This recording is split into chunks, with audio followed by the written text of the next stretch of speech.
वो भी जुड़ गए हैं। मैं सबसे पहले साथी सौम्य दत्ता जी को आमंत्रित करूंगा कि वो अपनी बात रखें। विषय सबको पता है, COP28 और आज की जो जलवायु की परिस्थिति, आज की जो बायो लाइफ की स्थिति और सब जो परिस्थितियां जो अपन काफी बार डिस्कस कर चुके हैं, उसी पर साथी सौम्य दत्ता जी अपनी बात रखेंगे। और बाकी सभी साथी जिनको नहीं बोलना है, कृपया अपना माइक बंद कर दें। साथी सौम्य दत्ता जी। धन्यवाद और नमस्कार सबको।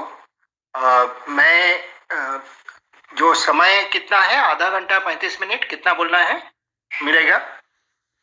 आप जितना ठीक समझे, 35 मिनट। अच्छा ठीक है, बढ़िया, ठीक है। तो सभी को फिर से नमस्कार। ये जो अभी COP28 है, आप सभी जानते हैं क्योंकि नाम से ही साफ है, ये 28वां कॉन्फ्रेंस ऑफ पार्टीज जो UN convention on climate change का है। और इसमें हम लोग आज बात करेंगे जो bio social security, bio social condition, इसके ऊपर। और ये बायो सोशल जब बोलते हैं तब बायो मतलब जितनी लिविंग सिस्टम है। COP20 जो यूएन का 3 चीजों का कॉन्फ्रेंस ऑफ पार्टीज होती है। अभी एक चौथा चीज जुड़ा है, लेकिन आमतौर पे 1992 में आप सब बहुत सारे लोग जानते होंगे, ये एक आर्थ समिट हुआ रियो में। ये कहाँ का है? रियो में, ब्राजील में एक आर्थ समिट हुआ था। वहां से ये डिसीजन लिया गया था, ये पूरी धरती का जो तब का, इवन 92 में, मतलब आज से 30 साल से भी पहले, 31 साल पहले डिसीजन लिया। ये सभी समझे थे कि हमें जाना है जिस दिशा में आ रहा है, तो धरती में पूरी ग्लोबली सब देशों को मिलके एक साथ काम करना पड़ेगा। आप ये भी शायद जानते होंगे जो 1972 में, 1972 में पहला बार जो दुनिया का बहुत सारे देशों का जो लीडर्स, पॉलिटिकल लीडर्स, वो इकट्ठा हुए थे एनवायरमेंटल इश्यूज में, पर्यावरण के इश्यूज। इस अंडरस्टैंडिंग के साथ पर्यावरण का जो बिगड़ रहा है, ये सिर्फ एक साइंटिफिक मुद्दा नहीं है, ये एनवायरमेंटल इशू नहीं है, ये पॉलिटिकल इकोनॉमिक मुद्दा है, क्योंकि इसका जड़ है हमारा पॉलिटिकल इकोनॉमी में। और यदि पॉलिटिकली या इकोनॉमिकली इसके साथ एंगेज नहीं किया जाए तो इसको आप सुधार नहीं सकते, इस हालत को सुधार नहीं सकते हैं। तो ये समझ के साथ 1972 में जो शुरुआत हुआ था जो स्टॉकहोम में, तो उससे आगे 20 साल में आपको आके 1992 में जो ब्राजील में आर्थ समिट हुआ, वहां से ये 3 जो कन्वेंशन, जिसको हम पर्यावरण के ऊपर यूएन लेवल पर, वैश्विक स्तर पर एक कॉम्पैक्ट बोलते हैं, एक एग्रीमेंट, वो 3 निकला। उसमें एक है UN convention on climate change, जिसको ऊपर हम बात ज्यादा करते हैं अभी, COP28, जिसको अभी नवंबर में खत्म हुआ। और ये छोड़ के और 2 COP व 2 कन्वेंशन होते रहते हैं, जिसको शुरुआत सभी का 1992 में हुआ था।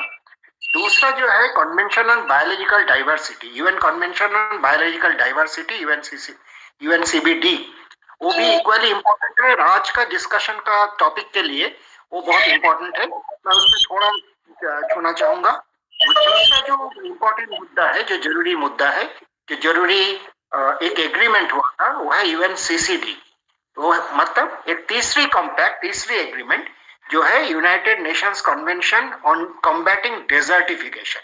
तो आप समझ सकते हैं बायोडाइवर्सिटी, रेगिस्तानीकरण, डेजर्टिफिकेशन, ये सब के साथ जो फूड सिस्टम, हमारा जो सस्टेनेबिलिटी, इसको ये एकदम बिल्कुल जुड़ा हुआ है। और साथ में 2015 में जो यूएन में, जो न्यूयॉर्क में जो यूएन का हेडक्वार्टर्स है, वहाँ एक जो मिलेनियम डेवलपमेंट गोल जो 2000 साल से चल रहा था, 2015 में उसको एंड हुआ। तो उसमें 2015 का जो यूएन समिट था, वो यूएन एसडीजीज को सामने लेके आया, मतलब यूएन सस्टेनेबल डेवलपमेंट गोल। तो ये 4 जो चीज है, ये चारों चीज हमारा पूरी धरती का बायोलॉजिकल सस्टेनेबिलिटी, सामाजिक सस्टेनेबिलिटी, और उसके ऊपर हमारा क्या क्या एक्शन होगा, ये सिर्फ UN framework convention on climate change इसको तैयार नहीं, इसको ये चारों म्यूट है ही, इसको सुनना है अपने को। हम सब म्यूट है। ये जो चारों जो एग्रीमेंट है, ये चारों एग्रीमेंट के आधार पर ये आपको हमें दिशा देते हैं जो ग्लोबली, और ग्लोबली मैं जब बोल रहा हूं तब मतलब ये चारों का जो पार्टीज है, इसको बोला जाता है एक कन्वेंशन का, एग्रीमेंट का पार्टीज। ये जो पार्टीज है ये है ये कोई भी देशों का सरकार जिन्होंने इसको साइन किया है, इसको रेटिफाई किया है। ये दोनों स्टेज जो किया है उस सरकार इस कन्वेंशन का पार्टी है। तो मैंने फिर से बोल रहा हूँ, चार चीज और ऐसे ग्लोबल कॉम्पैक्ट है और ग्लोबल कन्वेंशन है। एक तो चेंज का ऊपर UNFCCC, एक बायोडाइवर्सिटी का ऊपर UNCBD, एक रेगिस्तान जो बढ़ रहा है भयंकर दुनिया भर में, जो ग्रीन लैंड जो है, पेड़ पौधा वाला लैंड है, ग्रास लैंड है, ये खत्म होकर रेगिस्तान बढ़ते जा रहा है, इसके ऊपर UNCCD, UN convention for combating desertification. और चौथा जो 2015 में हुआ था वो है UN SDGs, UN sustainable development goals. तो ये चारों चीज हमें दिशा देते हैं अंतरराष्ट्रीय स्तर पे, जो नेशनल, सब नेशनल, तो राष्ट्रीय स्तर पे, उसके नीचे जो राज्य व सिटी व गांव स्तर पे क्या करेंगे, सरकारें क्या करेगी, क्या इनिशिएटिव लिया जाएगा, वो चारों कन्वेंशन से और एग्रीमेंट से दिशा देते हैं। और इसका ही UNFCCC का एक हिस्सा है जो अभी ऑपरेटिव पार्ट बोला जाता है, मतलब कैसे किया जाएगा, कब किया जाएगा, टाइमलाइन क्या होगा, ये है पेरिस एग्रीमेंट। तो पेरिस एग्रीमेंट UNFCCC के अंदर है, लेकिन वो बहुत सारे ऑपरेटिव पार्ट अब करेंगे क्या, उसको पेरिस एग्रीमेंट दिशा देते हैं। तो यहाँ जनरली आप क्लाइमेट चेंज के बारे में जो कार्बन डाइऑक्साइड एमिशन का रिडक्शन, जिसको मिटिगेशन बोलते हैं, इसके बारे में न्यूज़पेपर में, टीवी में व आप लोगों की चर्चा में बहुत सारे आए होंगे। तो मैं उसके ऊपर बहुत ज्यादा जोर नहीं दूंगा, सिर्फ एक दो चीज जो उसके चलते आज के दिन में जो ग्लोबल वार्मिंग और उसके ग्लोबल वार्मिंग का रिजल्टेंट जो क्लाइमेट चेंज हो रहा है, उसमें फूड सिस्टम और हमारा उसके ऊपर आधारित जो लाइफ सिस्टम, उसके ऊपर क्या असर पड़ रहा है, और बायोडाइवर्सिटी पे क्या असर पड़ रहा है, जैव विविधता पे क्या असर पड़ रहा है, उसके ऊपर सिर्फ मैं ध्यान दूंगा थोड़ा सा। साथ साथ इसके साथ जो जुड़ा हुआ UNCBD है, कन्वेंशन ऑन बायोलॉजिकल डाइवर्सिटी है, उसने कहाँ इसको लिया और क्या करने का डायरेक्शन दे रहा है, इसके ऊपर भी थोड़ा सा ध्यान आकर्षण करूंगा। तो ये जो, और साथ साथ SDG को जोड़ के, मतलब सस्टेनेबल डेवलपमेंट गोल को जोड़ के, तो ये शायद आप लोग इसको भी बारे में, मैं ज्यादातर चीज स्किप कर रहा हूँ, लेकिन मैं कुछ चीज में थोड़ा एम्फेसाइज करूंगा। ये जानते हुए भी कोई इसके बारे में थोड़ा सा पढ़े होंगे, बजाने होंगे, लेकिन सभी लोग शायद इक्वली इसके बारे में जानते नहीं होंगे, इसलिए थोड़ा सा कवर कर रहा हूँ। तो एक तो आप सब जानते होंगे ये जिस ढंग के बायोडाइवर्सिटी खत्म हो रहा है, अर्थात दुनिया में आज के दिन में माना जाता है कि हम लोग जिनको साइंस ने डॉक्यूमेंटेशन किया है, ऐसे करीब 18 से 20 लाख प्रजातियां हैं, लेकिन वैज्ञानिक मानते हैं कि लगभग 80 लाख से 1 करोड़ प्रजाति सब में होता है धरती में। धरती मतलब इसका जो चारों स्फीयर है सभी में। तो ये जो 80 लाख से 1 करोड़ स्पीसीज है, इसका एक बड़ा हिस्सा 2-3 चीजों के लिए, क्लाइमेट चेंज उसका एक ड्राइवर है, एक्सटिंक्शन के लिए, मतलब क्लाइमेट चेंज के चलते ये जो प्रजाति विलुप्त होते जा रहा है वो एक कारण है, लेकिन दूसरी कारण है आज का खेती और डिफॉरेस्टेशन। ये कोई भी कंजर्वेशन के जो काम करते हैं वैज्ञानिक, इनका सबका एग्रीमेंट है, सबका कहना यही है, मानना यही है, ये लगभग धरती में जितनी लाखों प्रजाति विलुप्त हो गया और होते जा रहा है, उसके पीछे सबसे बड़ा कारण है एग्रीकल्चरल लैंड का बहुत एक्सपेंशन और हैबिटेट फ्रेगमेंटेशन। मतलब जो वाइल्ड लाइफ, जो जंगली जानवर, जंतु, चिड़िया, कीड़ा, सबका जो रहने का जगह है, एक तो उसका विलुप्त हो जाना, वो जगह खत्म हो जाना, क्योंकि उसमें ज्यादातर बहुत तेजी से पिछले 4000 सालों में बहुत तेजी से खेती का जमीन धरती का हिस्सा में बढ़ते गया है। इनफैक्ट लगभग ये एक अंदाजा लगाया गया है रफ एस्टिमेट से कि धरती में जितनी खेती जमीन है उसका लगभग 94 to 95% जो है वो या तो जंगल था, नहीं तो वो ग्रासलैंड्स था।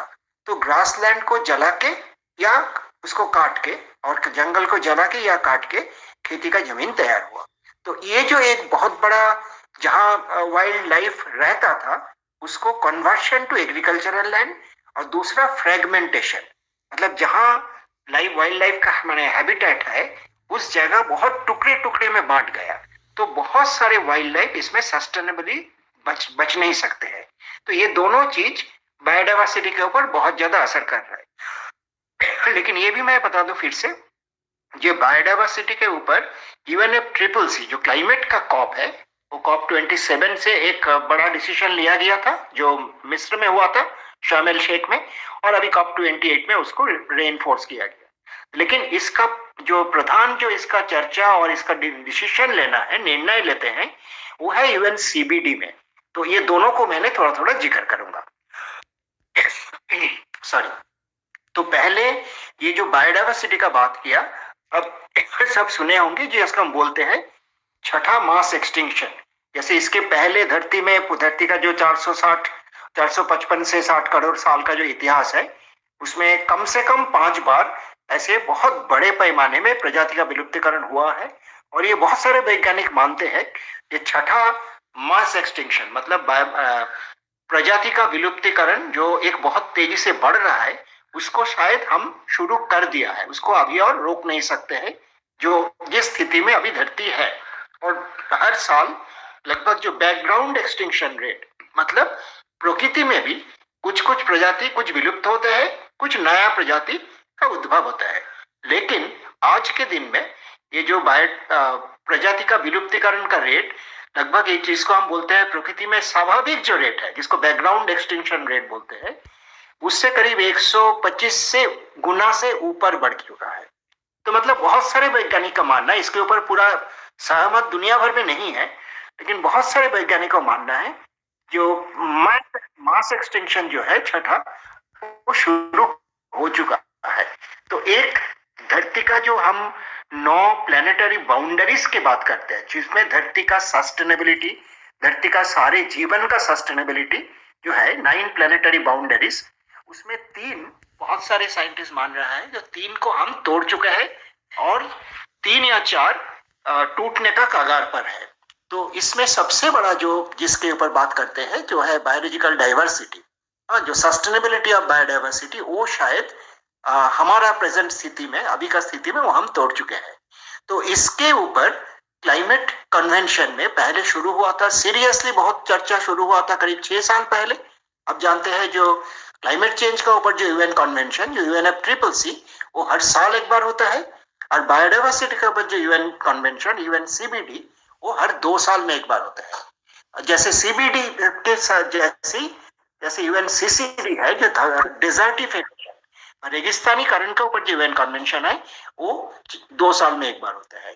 तो UNFCCC जो क्लाइमेट का जो कन्वेंशन, इसमें COP 27 में जो मिस्र का शार्म एल शेख शहर में हुआ था, वहां एक Sharm el Sheikh work implementation programme on sustainability of agriculture and food systems, ये नाम थोड़ा बड़ा है, नाम याद रखने का जरूरत नहीं है, लेकिन इसका मतलब है UN क्लाइमेट चेंज कन्वेंशन का पक्ष से 2000 पिछले साल मतलब 2023 अभी हुआ, 2022 में मिस्र में जो COP 27 हुआ था, वहां शार्म एल शेख इम्प्लीमेंटेशन प्रोग्राम लिया गया था, जो उसका एक ढांचा बनाया गया था, जो इस बार जो COP 28 हुआ दुबई में, उसको फाइनल रूप दिया गया। मतलब उसको सारे पार्टीज, मतलब लगभग सारे पार्टीज एडॉप्ट कर लिया, मतलब उन्होंने एग्री किया। बाद में क्या करेंगे, अपना देश में क्या प्रोग्राम होगा, वो अलग बात है, क्योंकि आप जानते हैं इंटरनेशनल एग्रीमेंट पे साइन करना एक बात होता है, और अपना देश में आके हम हमारा देश से ही देखते हैं, अपना देश में आके हम क्या करेंगे, वो बिल्कुल अलग बात कभी कभी हो जाते हैं। लेकिन कम से कम जो पिछले साल शार्म एल शेख में ये एक Sharm el Sheikh work implementation programme on sustainability of agriculture and food systems, मतलब खेती और फूड सिस्टम, इनका सस्टेनेबिलिटी के लिए एक इंटरनेशनल जॉइंट वर्क प्रोग्राम, जिसमें टेक्निकल असिस्टेंस है, मतलब जिनके पास तकनीकी जानकारी ज्यादा है इसके ऊपर वो दे पाएंगे, वो देंगे, फाइनेंशियल इंस्टीट्यूशंस इसमें इन्वॉल्व होंगे, मतलब विश्व बैंक से शुरू करके एडीबी, एआईबी, एनडीबी से शुरू करके bilateral development bank, multilateral development institute, दुनिया का जितनी बड़े वित्तीय संस्थान है वो इनको मदद करेंगे। और तीसरा, इसको south south and north south cooperation and capacity building, इतने सारे एलिमेंट इस वर्क प्रोग्राम का अंदर है। मतलब ऑफिशियली ये सबका माना गया है। मैं फिर से बोल रहा हूँ, जमीनी स्तर पे ये कितनी ट्रांसलेट होगा, कहाँ कहाँ किस देश में कैसे होगा, वो निर्भर करता है उस देश का सरकार कितनी सिंसियर है और अपना स्तर पे कितनी चाहते हैं जो अपना खेती और अपना फूड सिस्टम को और अपना खेती हर को, मतलब किसानों को कैसे वो देखता है। तो वो अलग बात है, और अंतरराष्ट्रीय स्तर पे क्या हुआ है वो एक अलग बात है। लेकिन बहुत बार देखा गया है, बहुत सारे देशों में कोई प्रोग्राम ऐसे बड़ा स्तर पर एक मुद्दा पे लेके होता है तो उसका पीछे एक अंतरराष्ट्रीय डिसीजन का एक दबाव होता है। जैसे भारत जब 2008 में भारत सरकार जब 2008 में national action plan on climate change launch किया, वो अपने आप नहीं किया था। उसके पहले कॉप में बाली वर्क प्रोग्राम था, इंडोनेशिया का बाली शहर में कॉप हुआ था। उस कॉप में बाली एक्शन प्लान लिया गया था। उस बाली एक्शन प्लान का और बाली रोड मैप, उसके तहत ये निर्धारित हुआ था कि हर मेंबर पार्टी, मतलब जो भी सरकारें इसको साइन कर रहा है, वो अपने अपने देशों में नेशनल स्तर पर, राष्ट्रीय स्तर पर और सब नेशनल स्तर पर वो अपना क्लाइमेट एक्शन प्लान बनाएगा और उसके ऊपर काम करेगा। तो उसके चलते भारत सरकार क्लाइमेट एक्शन प्लान जो राष्ट्रीय स्तर पर बनाया 2008 में, और उसके बाद 2010 से 14 तक state action plan on climate change जो SAPCC इसने बनाया। तो अपने आप नहीं बनाया, ऐसे ही जो अंतरराष्ट्रीय स्तर पर जो ग्लोबल कॉम्पैक्ट में, इंटरनेशनल ट्रीटी में जब साइन करते हैं, तभी जाके सरकारें बहुत सारी जगह में तभी जाके कुछ ना कुछ एक्शन करते हैं। जैसे 2015 में जब SDGs को साइन किया गया, ये यूएन हेडक्वार्टर्स जो न्यूयॉर्क में, वहां इसको समिट हुआ था, हम लोग भी उसी में भी थे। तो जब SDGs का एग्रीमेंट हो गया, उसके बाद सारे सरकारें इंक्लूडिंग भारत सरकार और उसके बाद भारत का केंद्रीय सरकार और उसके बाद राज्य सरकार अपना अपना, उनको आप देखेंगे जो हर एक स्टेट का, हर एक राज्य का जो प्लानिंग कमीशन है, उनको जिम्मेदारी दिया गया सॉरी, अब उनको जिम्मेदारी दिया गया है कि आप अपना अपना राज्य का SDGs मतलब सस्टेनेबल डेवलपमेंट गोल का प्लान कीजिए। और मैंने आपको याद दिलाऊं, सस्टेनेबल डेवलपमेंट गोल का गोल नंबर 2 है जीरो हंगर, और इसका मुद्दा एक जो स्लोगन है वो है लिव नो वन बिहाइंड। मतलब ये सबके लिए है, दुनिया में किसी को भी, जो गोल नंबर 2 है, उनको सबको, किसी को भूखा नहीं रहना पड़ेगा, और अफोर्डेबल सस्टेनेबल न्यू एग्रीकल्चर और न्यूट्रिशन के साथ इसको जोड़ा गया, न्यूट्रिशन भी इसमें जोड़ा गया। तो ये जो सरकारी जो प्लान किया, ये अपने आप नहीं किया, मैं इसको फिर से रीइंफोर्स कर रहा हूँ, रीएम्फसाइज कर रहा हूँ, ये अपने आप ने नहीं किया।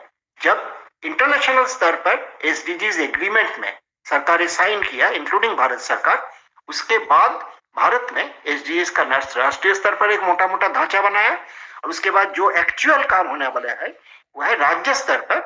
राज्य SDGs प्लान अभी काफी राज्य में बन चुका है। कुछ कुछ जगह में हमने थोड़ा बहुत हस्तक्षेप करने का हमें मौका मिला, कुछ जगह में हमें सरकार अपने आप ही पूरा ही बना लिया, पब्लिक कंसल्टेशन कुछ भी नहीं किया। वो भी मैं फिर से बोल रहा हूँ, जो कौन सरकार कैसे करेंगे वो निर्भर करता है उस सरकार अपना जनता को कैसे देखती है और कैसे ट्रीट करती है। तो वो तो वेरिएशन होगा ही, बहुत सारे दुनिया भर में वेरिएशन होता है, लेकिन अंतरराष्ट्रीय स्तर पर ये डिसीजन हुआ था। उसके साथ मैं जोड़ के, क्योंकि बायोसोशल सस्टेनेबिलिटी और स्टेबिलिटी के बात हो रहा है, तो बायो जब बात है, और आप सब जानते हैं, जो हम ये मोबाइल फोन, टीवी, गाड़ी, मकान छोड़ के भी शायद चला लेंगे, मकान तो थोड़ा भी झोपड़ी भी बना लेंगे, लेकिन खाना, फूड सिस्टम यदि कोलैप्स करे तो कोई भी बच नहीं पाएंगे। मतलब दुनिया का पॉपुलेशन में मैसिव कोलैप्स हो भी शुरू हो जाएगा। और ये भी आप शायद पढ़े होंगे, ये पिछले करीब 6-7 साल में दुनिया में जितनी प्रजाति का विलुप्तीकरण हो रहा है, उसमें एक बहुत बड़ा हिस्सा है इंसेक्ट्स का, जो क्या बोलते हैं, कीट पतंग का। और कीट पतंग का जो विलुप्तीकरण हो रहा है, आप न्यूज भी पढ़े होंगे, जो बी कॉलोनी कोलैप्स का जो एक इंसिडेंट्स हो रहा है, माने लाखों में हो रहा है। एक एक बड़ा बड़ा कॉलोनी, एक पूरा एरिया में सारे बी कॉलोनी सारे मर के गिर रहा है, बहुत सारे इंसेक्ट्स बहुत जल्दी विलुप्त हो रहे हैं। तो ये जो विलुप्तीकरण का जो प्रक्रिया शुरू हुआ है उसमें सबसे बड़ा हिस्सा जो है वो है कीट पतंग का, और इसके सीधा ताल्लुक जो है खाद्य बने फूड सिस्टम में, क्योंकि ये तो आप जानते ही हैं जो पॉलिनेशन के लिए सबसे इंपॉर्टेंट है, पर्टिकुलरली फ्रूट्स एंड वेजिटेबल्स के लिए तो इंसेक्ट्स सबसे जरूरी है। तो ये जो एक प्रोसेस शुरू हुआ है, इससे जो जो बाकी माफ कीजिएगा, मेरा थोड़ा सा गले में ये हुआ है, थोड़ा ठंडा लगा है तो बीच बीच में मैं थोड़ा सा खांसी आ जाता है। तो ये जो दूसरा जो यूएन कन्वेंशन, जो UN CBD, UN convention on biological diversity, जिसको कॉप 15 वो भी पिछले साल हो गया।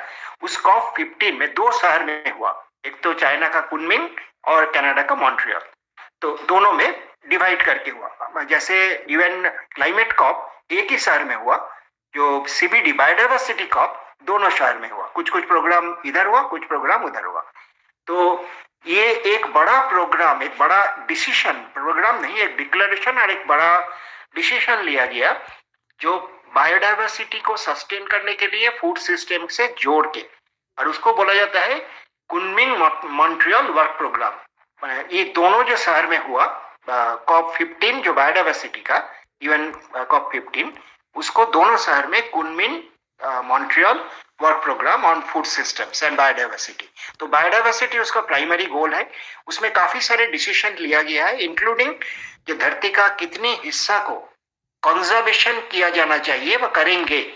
इसके चलते सारे जो साइनिंग पार्टी है, मतलब मानिए 180 देश उस कन्वेंशन का मेंबर है, लेकिन कुछ देश इस डिसीजन में सहमत नहीं है, तो उस देश का ऊपर यह दबाव नहीं रहेगा। लेकिन ज्यादातर देश इसमें ऑलमोस्ट, ये जो कुनमिंग मॉन्ट्रियल वर्क प्रोग्राम, इसमें ऑलमोस्ट ज्यादातर देश जो मेंबर है वो साइन किया है। तो उन्होंने इसके तहत, अभी 2023 में ही हुआ है, तो इसके तहत उन्होंने अपना देश में बायोडाइवर्सिटी का प्रोटेक्शन करने के लिए, जैव विविधता को प्रोटेक्ट करने के लिए, बचाने के लिए अपना वर्क प्रोग्राम तैयार करेंगे। वो अभी शुरू नहीं हुआ, वो शुरू होगा। तो अगेन कैसे, कितनी सीरियसली करेंगे, उसमें लोगों का भागीदारी होगा कि नहीं होगा, ये निर्भर करते हैं उस सरकार कितना सिंसियर है, वो अपना जनता को कैसे देखती है। लेकिन अंतरराष्ट्रीय स्तर पर यह सिद्धांत हो चुका है, और इंक्लूडिंग भारत सरकार, लगभग 170-72 देश इसमें साइन कर चुका है। जो हमें इतनी बुरी स्थिति बायोडाइवर्सिटी का हुआ है, जैव विविधता इतना कोलैप्स कर रहा है, इतनी प्रजाति विलुप्त हो रहा है, और उसमें हमारा फूड सिस्टम भी कोलैप्स करेगा, तो उसके लिए कंजर्वेशन का कुछ टारगेट्स, रफ ढांचा बनाएंगे। अभी एग्जैक्ट सब कुछ में एग्जैक्ट फिगर आया नहीं है, लेकिन एक ढांचा बनाया गया है जिसके चलते ये आने वाले 15 साल में इसको क्या क्या करना है ये उन्होंने तैयार किया है। तो ये है दूसरा बड़ा जो कॉप में सिद्धांत है। और तीसरा जो कॉप है वो है यूएनसीसीडी का, यूएनसीसीडी का जो डेजर्टिफिकेशन के ऊपर, क्योंकि आप शायद ये कभी सुने होंगे, धरती का एक बहुत बड़ा हिस्सा, और धरती का छोड़ दीजिए, भारत का, जो भारत को माना जाता है, भारत में वर्षा भी बहुत ज्यादा होता है, भारत में खेती और ग्रीन एरिया बहुत ज्यादा होता है। भारत सहारा व साहेल का एरिया जैसे नहीं है, वह बहुत सारे लैटिन अमेरिका का जो एकदम सदर्न एरिया में, जो जहाँ खेती वेड़ी कुछ बहुत होता ही नहीं है, बहुत कम होता है, वहाँ ऐसे जैसे नहीं है। तो भारत में भी, भारत सरकार का आंकड़ा है, एक डेजर्टिफिकेशन एटलास है, मतलब एटलास मतलब एक मैप का कलेक्शन, वो डेजर्टिफिकेशन के ऊपर जो दिखाते हैं पूरी भारत का जो 3.28 मिलियन स्क्वायर किलोमीटर भूमि है, उसमें लगभग 30%, जो एक भारत जैसे बड़ा देश के लिए बहुत बड़ा हिस्सा है, ये 30%, 29.4 ऐसे कुछ है, मतलब लगभग मान लीजिए 30% भूमि में रेगिस्तानीकरण व डेजर्टिफिकेशन का प्रोसेस चल रहा है। और ये बोथ बायोडाइवर्सिटी और फूड सिस्टम, खाद्य सुरक्षा, फूड सिक्योरिटी, फूड सॉवरेनिटी और बायोडाइवर्सिटी दोनों के लिए बहुत बड़ा खतरा है। क्योंकि यदि 30% जमीन पे, और रेगिस्तानीकरण व डेजर्टिफिकेशन प्रोसेस को दो सबसे बड़ा इंडिकेटर है, एक है वहां जमीन में moisture content and organic carbon content कितना है, वो कम होते जा रहा है कि तेजी से कम होते जा रहा है, और दूसरा उस जमीन के ऊपर वेजिटेटिव कवर कितना है, तो वो भी तेजी से कम होते जा रहा है। तो ये जो सारे चीज एक साथ हो रहा है, तीनों कन्वेंशन इसको अलग अलग वर्क प्रोग्राम, इम्प्लीमेंटेशन प्रोग्राम लेके इसको टैकल करने का कोशिश कर रहा है। और ये सब का जो हम क्लाइमेट चेंज के बात करते हैं, क्लाइमेट चेंज इसका एक बड़ा ड्राइवर है, मतलब इसका पीछे एक बड़ा कारण क्लाइमेट चेंज है।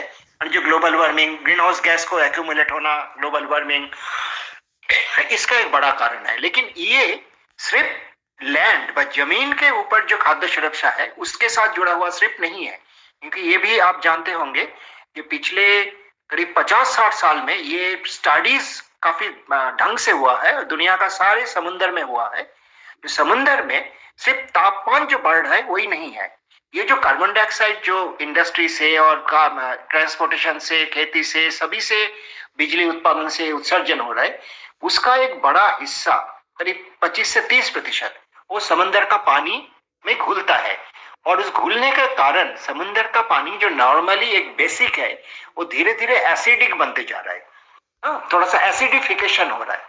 और उस एसिडिफिकेशन का चलते आप जानते हैं जो बायोडायवर्सिटी व जैव विविधता का एक बहुत बड़ा हिस्सा समुद्र में रहता है, जिसमें कोरल रीफ, क्रीक्स, ये सब एरिया सबसे ज्यादा रिच है बायोडायवर्सिटी। डीप सी व ओपन व ब्लू सी जिसको बोलते हैं वो थोड़ा कम है, लेकिन धरती का एक बहुत बड़ा हिस्सा का बायोडायवर्सिटी और फूड सिस्टम भी मछली से शुरू करके और सिमिलर चीज ये समंदर से आते हैं। लेकिन समंदर में भी एक तो तापमान बढ़ रहा है, मेरीन हीट वेव्स हो रहा है, और तीसरी बड़ा कारण जो एसिडिटी बढ़ रहा है उसके कारण बहुत सारे फूड सिस्टम, मैंने हमारे लिए फूड लेकिन समंदर के लिए लाइफ सिस्टम्स वो खत्म होते जा रहा है। तो ये दोनों साइड में, लैंड में भी समंदर में भी, जो समंदर लगभग 70% धरती का सरफेस कवर करते हैं और एक बहुत बड़ा बायोडायवर्सिटी रिसोर्स है धरती के लिए, और हमारे लिए, इंसानों के लिए एक बहुत बड़ा फूड सिस्टम रिसोर्स भी है। तो और साथ साथ मैंने सिर्फ हमारा देश में ही लगभग 2.5 करोड़ जो छोटे मछुआरे समुद्र से मछली पकड़ना और उसको बेचना और उसको सुखाना, उसको प्रोसेसिंग, इसके साथ उनको लाइवलीहुड, आजीविका जुड़ा हुआ है। तो एक तो ये सारे जो सिस्टम है जिसमें सोसाइटी का जो एक लाइवलीहुड सपोर्ट सिस्टम, उससे एक लोकल इकोनॉमी का सपोर्ट, ये सारे टूटने का कगार पे है। तो इसके ऊपर भी पिछले साल नहीं, ये 2022 का बात है, एक बड़ा मीटिंग इवेंट का था, जिस मीटिंग में ये टारगेट किया गया था, प्रपोजल बहुत सारे देशों ने पुश किया था कि ये जो इंडस्ट्रियल स्केल फिशिंग, जो बायोडायवर्सिटी का लॉस और food system, marine food system, मतलब समुद्री खाद्य तंत्र का जो कोलैप्स करने का पीछे जो सबसे बड़ा कारण है, जो इंडस्ट्रियल स्केल फिशिंग, उसके ऊपर कैसे कुछ ना कुछ पाबंदी लगाई जाए। बंद नहीं किया जाएगा, बंद करना संभव नहीं है, लेकिन उसके ऊपर कुछ ना कुछ पाबंदी, कुछ ना कुछ रेस्ट्रिक्शन लगाया जाए। इसीलिए उनके जो कुछ सब्सिडी मिलता है अपना सरकार से, वो बंद करने के लिए कुछ काफी प्रपोजल आया था। लेकिन अनफॉर्चुनेटली कुछ गलत छोटे मछुआरे का कुछ ग्रुप, मध्यम मछुआरे का ग्रुप, जो ट्रॉलर पर इस ढंग का लेते हैं, ट्रॉलर आप जानते हैं बहुत बड़ा सिस्टम नहीं है, लेकिन छोटे मछुआरे भी नहीं है, ये दोनों का बीच में है। इन दोनों ग्रुप का कुछ गलत अंडरस्टैंडिंग का चलते उन्होंने काफी जोरदार विरोध किया, ये सोच के कि उनको टारगेट किया जा रहा है। तो उसका चलते जो हुआ, किसी भी बड़ा स्केल इंडस्ट्रियल फिशिंग के ऊपर जो पाबंदी व रेस्ट्रिक्शंस व जो उनका सब्सिडी खत्म किया जाए, ये हो नहीं पाया। मतलब पूरी खुला छूट अभी भी है 2022 के बाद, इस अभी तक, पहले तो था ही, अभी भी है, जो पूरी दुनिया का समंदर का जो बायोडायवर्सिटी और फूड रिसोर्सेस, उसको जिनको पास बड़ा रिसोर्स है, बड़ा शिप है, इंडस्ट्रियल स्केल फिशिंग का तंत्र है, वो कर सकते हैं। तो वो छूट भी अभी बंद नहीं किएगा, तो वो एक खतरा का घंटी भी है।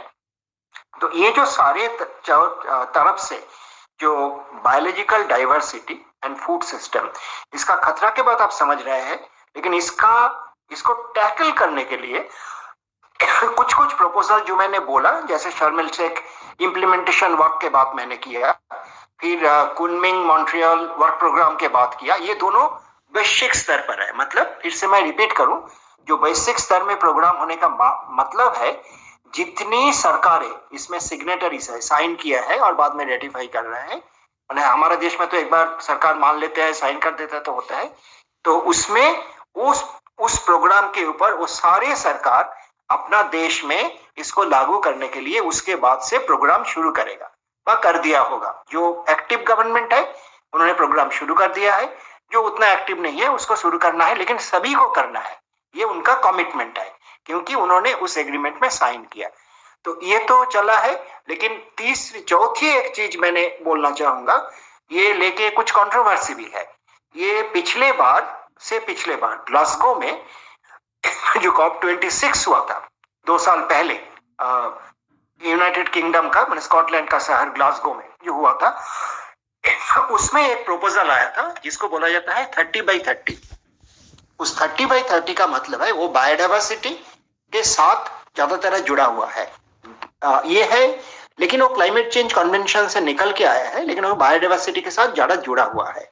क्लाइमेट चेंज का जो जैव विविधता के ऊपर असर पड़ रहा है, बुरा असर, उसको कम करने के लिए, लेकिन जैव विविधता के ऊपर देखते हुए, तो वो 30x30 था। धरती का एक तो समंदर का 30% हिस्सा 2030 तक को प्रिजर्व्ड एरिया व कंजर्व्ड एरिया कर लिया जाएगा। मतलब अभी तो ज्यादातर हिस्सा खुला है, जिसके पास बड़ा जहाज है, जिसके पास बड़ा रिसोर्स है, वो उतना ही लूट करते हैं। तो एक ये प्रपोजल आया जिसको अभी भी सारे लोगों ने माना नहीं, उसमें काफी सारे कंट्रोवर्सी भी है किसके ऊपर क्या असर पड़ेगा, लेकिन 30x30 एक प्रपोजल है जिसके ऊपर काम चल रहा है। 2030 तक 30% मेरीन एरिया उसको कंजर्व्ड एरिया में कन्वर्ट किया जाए। सिमिलरली धरती का जो जमीनी हिस्सा है, लैंड है, वहां भी ऐसे ही 1% हिस्सा को कंजर्व्ड एरिया किया जाएगा। तो इसके खिलाफ बहुत छोटे मछुआरे, बहुत जमीनी इसका फॉरेस्ट ड्वेलर्स, इनका भी एक लड़ाई है, क्योंकि बार बार देखा गया जब ऐसे बाउंड माने जो वर्ल्ड कंस्ट्रक्शन, मतलब एक जगह को घेर के वहां कंजर्वेशन की बात होता है, तब सबसे पहले जो छोटे लोग हैं, छोटे मतलब छोटे स्तर पे, मतलब आदिवासी है, छोटे मछुआरे समुद्र में, उनको धकेला दिया जाता है वहां से, ये कंजर्व्ड एरिया है, आप यहाँ मछली पकड़ नहीं सकते हैं, आप यहाँ नहीं रह सकते, आप यहाँ अपना शिकार नहीं कर सकते, अपना छोटा मोटा खेती भी नहीं कर सकते हैं। तो ये जो एक कॉन्फ्रंटेशन भी है, कॉन्फ्लिक्ट भी है, ये छोटे स्तर पर जो अपना आजीविका चलाते हैं ऐसे सो कॉल्ड कंजर्व्ड एरिया से, उनके ऊपर क्या असर पड़ेगा, ये लेके भी एक कॉन्फ्लिक्ट है। इसीलिए ये जितना सारे प्रपोजल, मैंने 5 अलग अलग प्रपोजल के बात किया, अलग अलग कन्वेंशन और SDGs सबसे जो निकल के आया है, ये सबका कोई एकदम एक सिल्वर बुलेट जैसे बोलते हैं ना, एक बीमारी का ये गोली है, ये गोली खा लो तो ठीक हो जाएगा, ऐसे नहीं है। ये अलग अलग दिशा से एफर्ट्स हो रहा है, कोशिश हो रहा है कि भाई इतनी बड़ा खतरा है, मल्टीपल डायरेक्शन से, बहुत सारे डायरेक्शन से आ रहा है, तो उसको किस किस दिशा से हम कम करने का, इस खतरा को कम करने का या इस चीज को बचाने का हम क्या कर सकते हैं। तो लगभग बायोडाइवर्सिटी और जो सोशल, देखिए सोशल स्टेबिलिटी तो सबके साथ जुड़ा हुआ है, इकोनॉमी के साथ भी जुड़ा हुआ है, मैं उस साइड में नहीं जाऊंगा, SDG का जो right to work and free, ये सब दिशा में नहीं जाऊंगा, लेकिन जितनी बायोडाइवर्सिटी माने bio social stability, bio social sustainability इसके साथ जुड़ा हुआ है, मैं उसी का ही बात किया। और अंत में मैं ये बात करना चाहूंगा, ये हमारा एक जिम्मेदारी होता है, हम मतलब हम इंडिविजुअल हो बा छोटे ग्रुप हो बा कोई प्लेटफॉर्म हो बा कोई NGO हो बा कोई इको क्लब हो, एनवायरमेंट क्लब हो, क्योंकि अंतरराष्ट्रीय स्तर पर काफी कुछ चर्चा हुआ, काफी कुछ जैसे मैंने बोला 3 UN कॉम्पैक्ट, एक SDG इससे आया है। एक तो UNFCCC जो क्लाइमेट चेंज का कन्वेंशन, एक UNCBD जो बायोडाइवर्सिटी का कन्वेंशन, एक UNCCD जो रेगिस्तानीकरण बंद करने के लिए जो कन्वेंशन, और चौथा UNSDG सस्टेनेबल डेवलपमेंट गोल्स।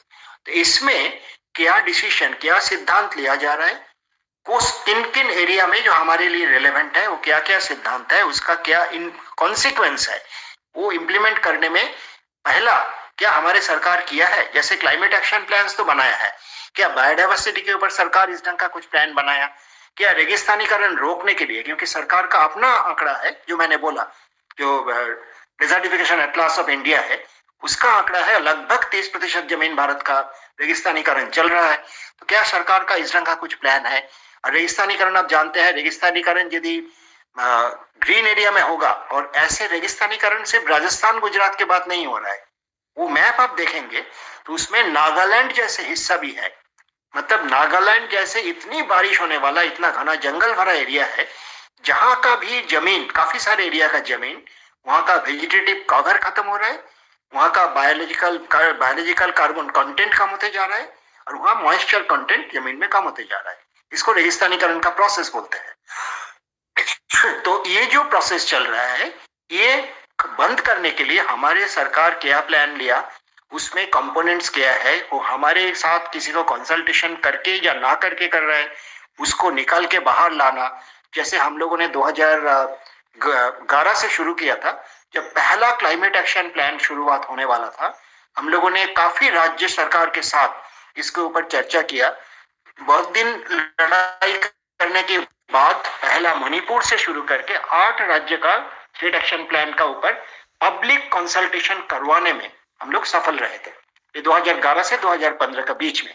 तो ऐसे क्या हम लोग अपना इंटरेस्ट का मुद्दा है, अपना सर्वाइवल का मुद्दा है, बायोडाइवर्सिटी को बचाने का मुद्दा है, उसके बचाने के लिए, उसको करने के लिए लोगों को इंटरेस्ट के साथ जोड़ के, ताकि सरकार एक तरफा कोई सिद्धांत लेके और लागू ना करते जाए, इस ढंग का चीजों के लिए क्या हमने एंगेज किया। हमारा उतना कम से कम क्या क्या हो रहा है और कहाँ क्या जा रहे हैं, सरकार क्या प्लान है, उसके ऊपर जानकारी, और उसको सरकार को उसको मजबूर करना कि भाई कम से कम पब्लिक कंसल्टेशन के लिए खोलो। मेरे ख्याल में बहुत कम ग्रुप करते हैं, लेकिन इसका एक बहुत बड़ा जरूरत है। और मैं इसको मौका लेके बोलूंगा, जहां भी जिस ग्रुप को, क्योंकि ये व्यक्तिगत काम नहीं हो सकते हैं, ये ग्रुप से ही किया जा सकता है, बड़ा ग्रुप से, क्या हम लोग इस ढंग का मजबूरी में सरकार को डाल सकते हैं? कठिन काम है, लेकिन यदि हम नहीं करेंगे तो हम सिर्फ चर्चा ही करते रह जाएंगे, तो और एक्चुअली सरकार अपना स्तर पे जो भी मर्जी उनको करते चले जाएंगे। तो ये जो 4 अंतरराष्ट्रीय कन्वेंशन एनवायरमेंटल कॉम्पैक्ट है, एक एनवायरमेंटल एंड सोशल कॉम्पैक्ट है, इसके ऊपर बायोडाइवर्सिटी, बायो सोशल सस्टेनेबिलिटी बहुत गहरी तरीके से जुड़ा हुआ है। और ये यदि हमें लगता है कि हमें अपना कंट्रीब्यूशन इसको बचाने के लिए, इसको सही करने के लिए करना चाहिए, तो हमें ये जो सारे 5 प्रोग्राम की बात किया, जो ग्लोबल प्रोग्राम, और ऑब्वियसली आप देखेंगे ऐसे ग्लोबल एग्रीमेंट के बाद और नेशनल प्रोग्राम उससे बनते हैं। जैसे 2018 का जो यूएन का ग्लोबल कूलिंग के ऊपर एक प्रोग्राम आया था, उसके बाद सरकार ने हीट एक्शन प्लान, ज्यादा ग्लोबल कूलिंग प्लान, ये सब बनाना शुरू किया। तो ये होते रहते हैं, अंतर्राष्ट्रीय स्तर पे जो होता है उसका साइन करने के बाद राष्ट्रीय स्तर पर और सब नेशनल स्तर पर वो प्रोग्राम शुरू होता है। जब आ जाएगा प्रोग्राम तैयार होते, then it might be too late to react and to change.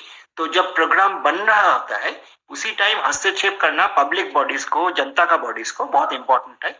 तो मेरा उम्मीद रहेगा कि NICPM और इनके साथ जो जुड़ा हुआ ग्रुप्स है वो इसमें हस्तक्षेप करेंगे, और इस हस्तक्षेप के साथ कहीं ना कहीं, कम से कम एक राज्य में, 2 राज्य में, इसके ऊपर एक एग्जाम्पल मैंने अपना जनता का भागीदारी के साथ इस ढंग का बेटर प्रोग्राम को रीडिजाइन करने में मदद कर पाएंगे। धन्यवाद। मेरे ख्याल में 40 होने जा रहा है, तो मैं अभी खत्म कर रहा हूँ, क्योंकि 2, 5, 3, 4 में मैंने शुरू किया था, तो 35 मिनट हो गया।